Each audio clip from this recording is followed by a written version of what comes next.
Hello friend, welcome back to my channel.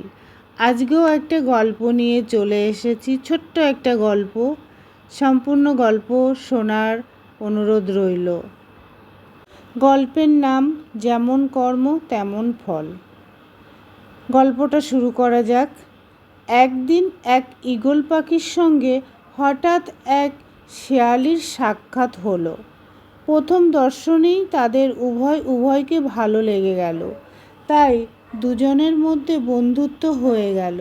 বন্ধুত্বটা যাতে বরাবর বজায় থাকে এবং আরও শক্তপোক্ত হয়, সেই জন্য তারা দুজন কাছাকাছি বসবাস করবে ঠিক করলো।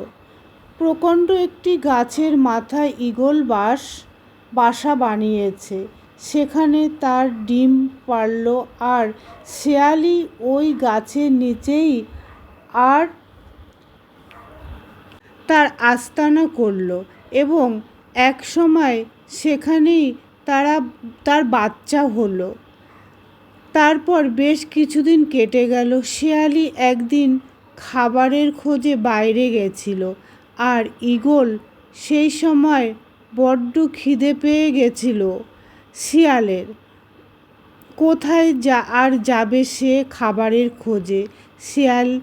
শিয়ালি তো যখন বাসায় নেই, তখন সে তার বাচ্চাগুলিকে নিয়ে এলো তার বাসায়। তারপর নিজের বাচ্চাদের নিয়ে সেগুলো বেশ মজা করে খেয়ে নিল। যথাসময়ে শিয়ালি বাসায় ফিরে এলো।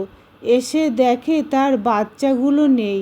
বুঝতে তার কিছুই বাকি রইল না, আর সে বাচ্চাগুলো ঈগলই মেরে খেয়েছে।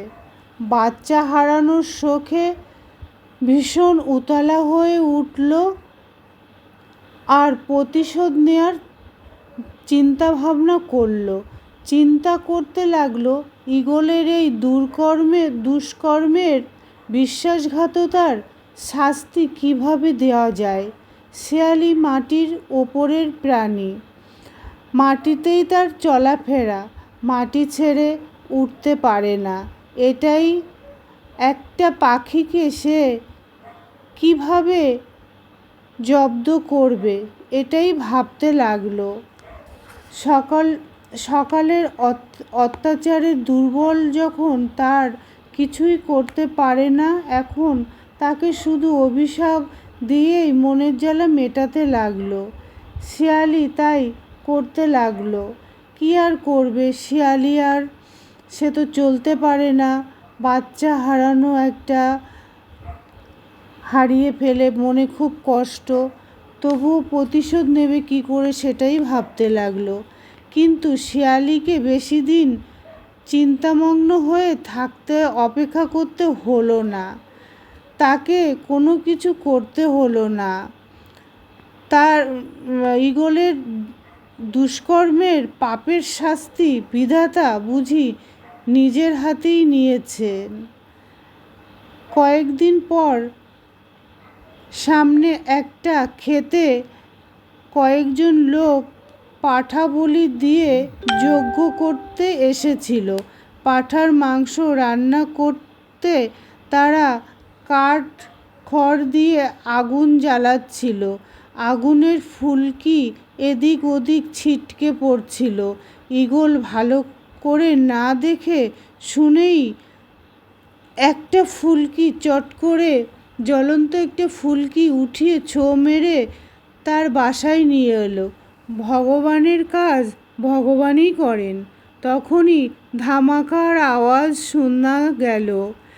এক টুকরো আগুনে ঈগলের বাসার খড়কুটো সব দাউ দাউ করে জ্বলে উঠল। তাতে ঈগলের বাচ্চাগুলো পুড়ে মরে গেল এবং আধপোড়া বাচ্চাগুলো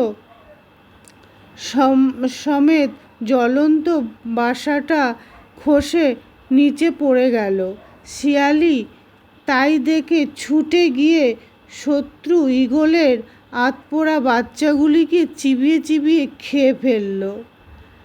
তো বন্ধুরা, তো বন্ধুরা, কেমন লাগলো গল্পটা কমেন্ট করে জানিও। আর এই গল্প থেকে আমরা কি শিক্ষা লাভ পাই? ধর্মের কল বাতাসে নড়ে। যদি ভালো লাগে গল্পটা, like, comment, share, subscribe please. Radhe Radhe.